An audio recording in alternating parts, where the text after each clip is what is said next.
Assalamu alaikum, my dear students. I am sure you all will be fine and now you will be very busy with your studies. Now students, today it's lecture number 7 and that is the last topic of introduction to algebra. And today I am here with topic number 11, that is application of mixed laws. Students, firstly I discuss and I just give preview of all laws. Number 1, that is product law. In product law, there are two conditions. When bases will be same, then we have to add different exponents. Okay, this is the first condition. What is the first condition? When bases will be same and exponents will be different, then we have to add exponents. And this is the second condition. When bases will be different and exponents will be same. In this way, we have to write bases in one bracket and exponent will come outside the bracket on the top. Now the next law is quotient law. In this quotient law, again there are two conditions. Number 1, when bases will be same and exponent will be different. When division sign comes between, then we have to subtract exponent. In the same way, we have the second condition when bases will be different and exponent will be same.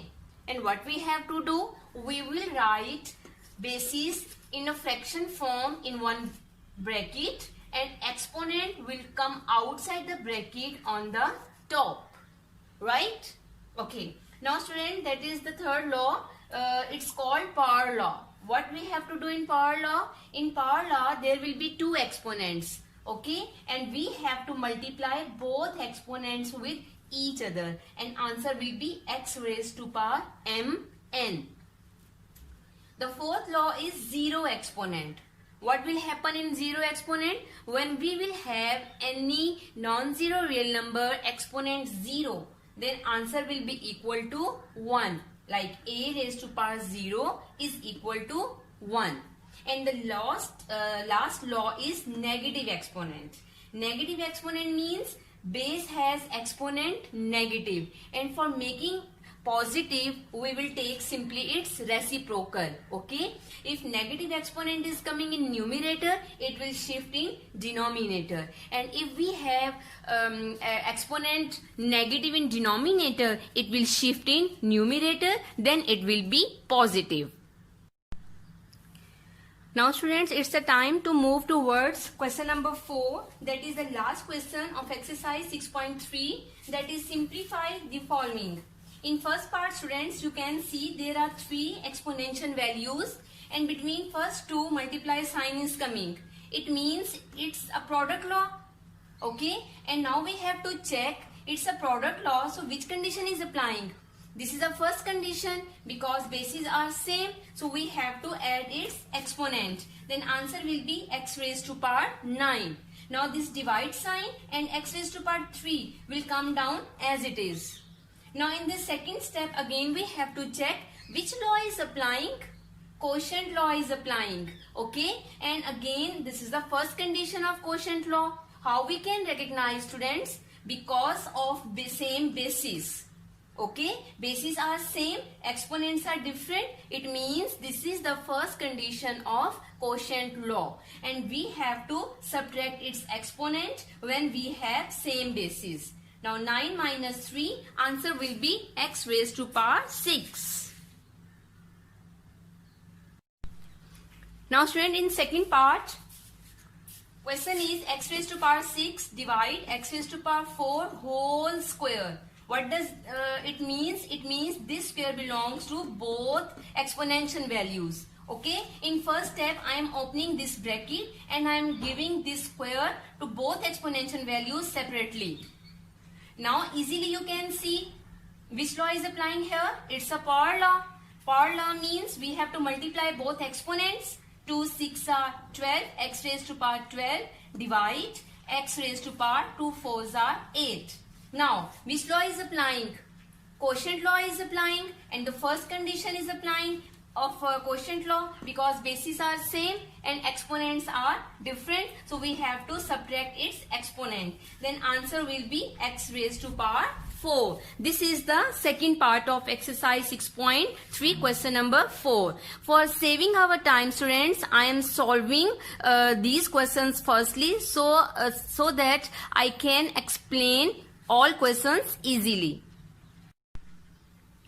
Okay students, in part number 3, xy whole exponent 4 divide 3xy whole exponent 3. Firstly, we have to open this whole bracket and we have to give this exponent to x and y separately. Divide in the same way. Firstly, we have to open this whole bracket and this 3 will go on the top on 3x and y in this way. Now, this first xy has coefficient 1. So this 1 and this 3 will become just like as a fraction form, 1 over 3 cube.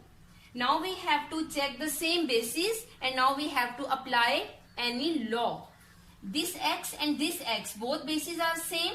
Division sign is coming between. It means it's a quotient law, and then we have to subtract its exponent. In the same way, y and y, both bases are same.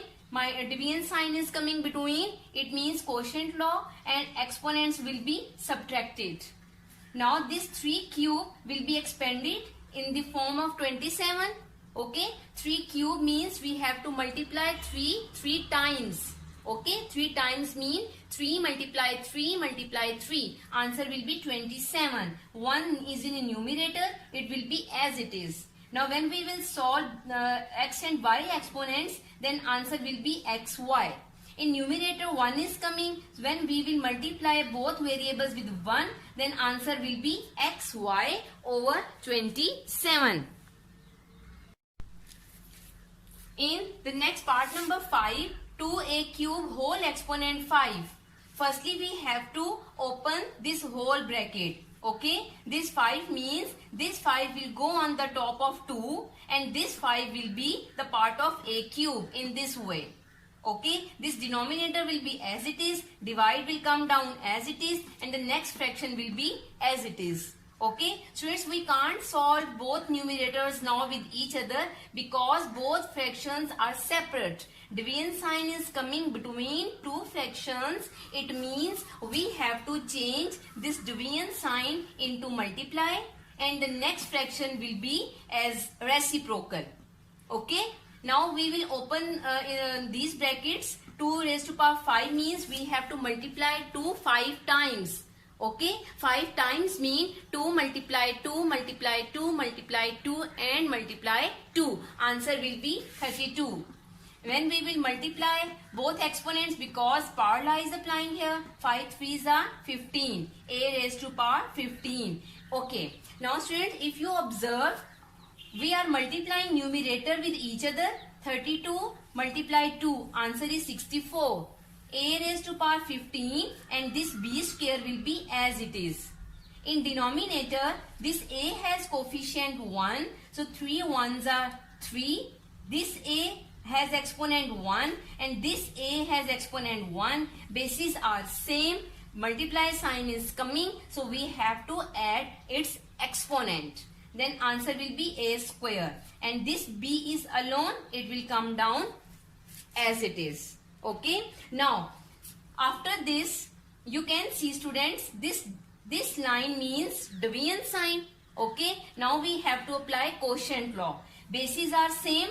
So exponents will be subtracted of a. 64 a raised to power 15 minus 2. And this b and this b, both bases are same.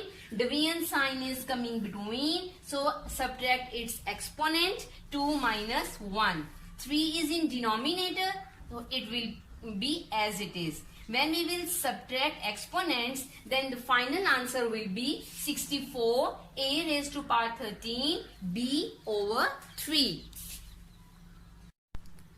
Students, already I have told you this is the last lecture of unit number 6.